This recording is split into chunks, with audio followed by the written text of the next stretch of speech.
Alain, propos d'un Normand. Si la France est malade.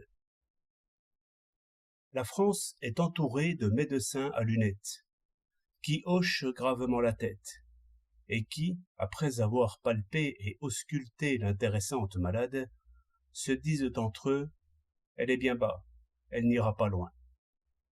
Les médecins aiment assez que l'on soit malade, et je vois bien que chacun de ces bonnets pointus a une boîte de pilules à vendre. Mais je vois aussi de la sincérité en quelques-uns d'entre eux. D'où vient qu'ils voient tout en noir? Cela vient de ce qu'ils ont mal choisi leur poste d'observation.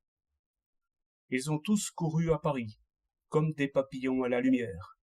Là, ils lisent le dernier roman. Ils vont voir le Bargy, Réjane ou Guitry. Ils s'embusquent dans quelques salles de rédaction. Ils guettent les passions à travers les piles de livres nouveaux, chez le libraire à la mode. Ils assistent à une séance de la Chambre. Ils dînent avec un sous-ministre. Ils vont applaudir quelques compositeurs riches, qui chatouillent un malheureux piano, pendant que des dames mûres font les jeunettes. Notre moraliste considère à la loupe tous ces insectes et rédige un furieux pamphlet. Il me semble que j'entends quelque étudiant en médecine, qui sort de l'amphithéâtre où l'on dissèque, en disant: l'homme n'est que pourriture.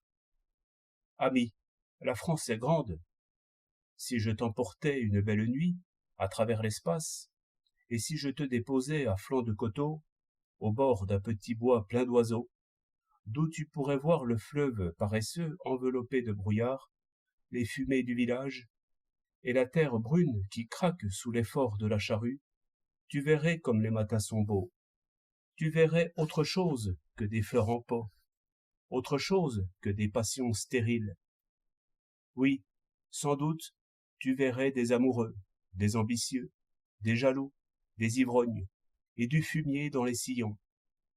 Tu verrais aussi des blés verts et des troupeaux d'enfants joyeux, car les hommes et les choses ne changent pas beaucoup, et les travaux iront en suivant le soleil, tant que le soleil tournera.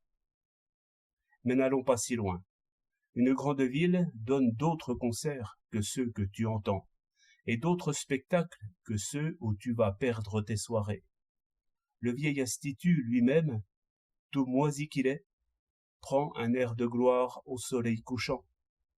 Suis maintenant le flot populaire. Laisse-toi porter jusqu'au but Chaumont. Tu verras une chose merveilleuse. Au milieu de maisons à 6 étages, à 2 pas de la rue où ronflent les tramways électriques, tu verras un sommet de colline couvert d'une herbe serrée et courte. Un sommet tout vierge, fleuri de pâquerettes, tel qu'il était au temps des druides. 5 avril 1908.